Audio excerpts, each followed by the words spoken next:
Will Smith and Ang Lee do this movie, takes it to a whole other level. Just stretched it and made it younger. It's like, no, this is a 100% digital character. What Ang has done is revolutionary. I mean, the technology behind it is insane. What was it like seeing yourself like that? Because for me, it's so realistic, it trips you out.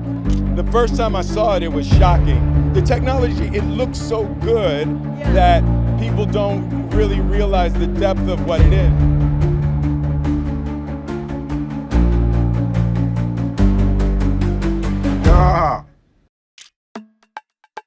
Gemini Man may have been a huge failure for Paramount at the box office. But for me, watching the movie was a completely different experience. While the film received mixed reviews from both critics and audience, I believe there are two key reasons why Gemini Man stood out for me. Today, I'm going to share my thoughts and discuss what made it feel so unique. Let's dive into it.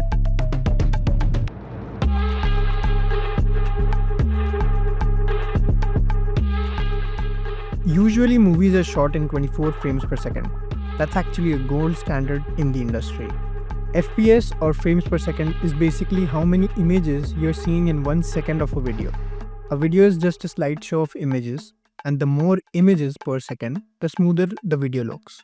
Did you know in Spider-Verse, although the movie plays at 24 frames per second, some characters were actually animated at just 12 frames per second? This was done to give them a more stylized and a comic book feel vibe. It's a subtle detail, but it shows how frame rate choices can enhance storytelling in animation. But in case of Gemini Man, it was shot at 120 frames per second, which is 5 times more detailed. What most people forget is it's not just the camera that runs at a higher frame rate. Every single CG element, for example this explosion, they also had to be simulated and rendered at 120 FPS to make sure the final composition didn't look uncanny or jittery.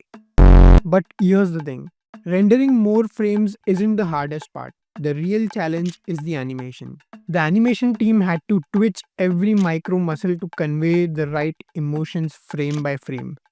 And when you're working at 120 FPS, that's a lot of frames to tweak. Because even if one keyframe looks weird, the illusion breaks and the viewer gets distracted. And with so much going on in the scene, it's obvious that some mistakes had to happen. Yep, not the vibe Ang Lee was going for.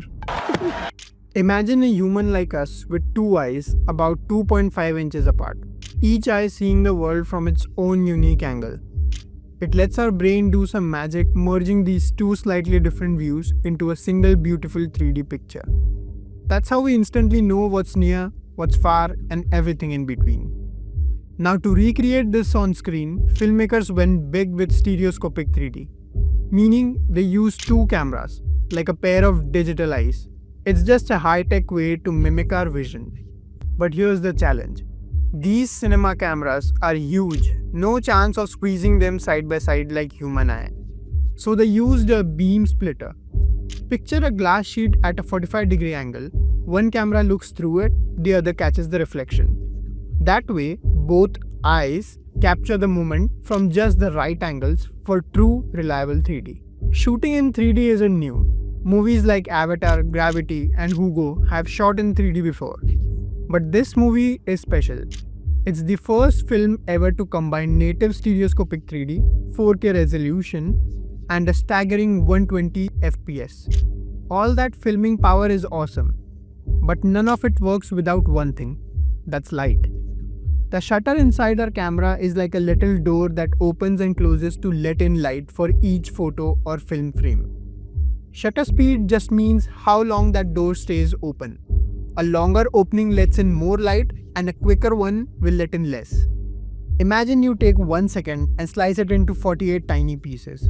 Each of those little slices is just 1/48th of a second. That's how long the camera shutter is open for every frame it captures in a 24 FPS setting. Why 48 divisions and not 24? It's because for every frame, the camera's shutter actually goes through 2 steps. It opens to let in light and then it closes to block it out again.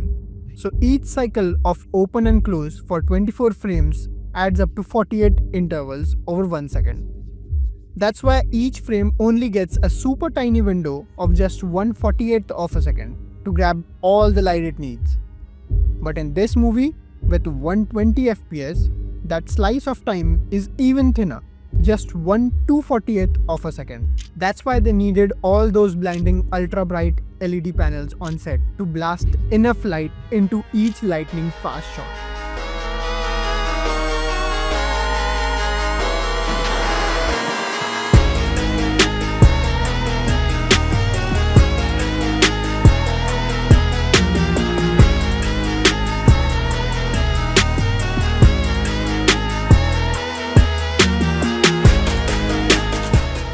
Weta Digital has melted our eyeballs with jaw-dropping visuals for decades, and Gemini Man is just next level insanity.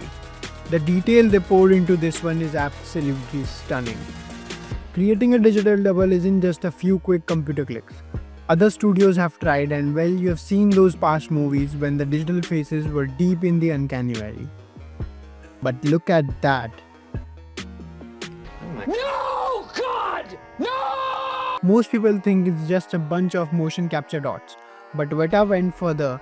They used deep learning to train on Will Smith's original facial captures so that every subtle muscle movement was mapped onto his younger CG clone.